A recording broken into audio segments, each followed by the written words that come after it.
Hello everyone, today I will show you how to make your own emoji on iPhone 15. So at first open your iPhone settings, scroll down, click on to general, scroll down, click on to keyboard and make sure to enable your sticker option. Now I'm already enable sticker and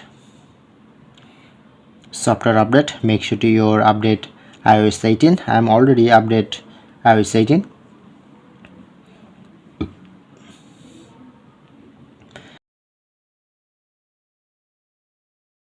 To select photo, okay, and long press to your photo, okay, and then showing you to add sticker option. Just click on to add sticker. So look here, now successfully add sticker.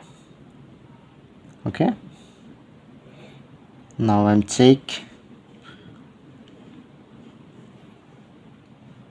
So look here, now successfully add the sticker.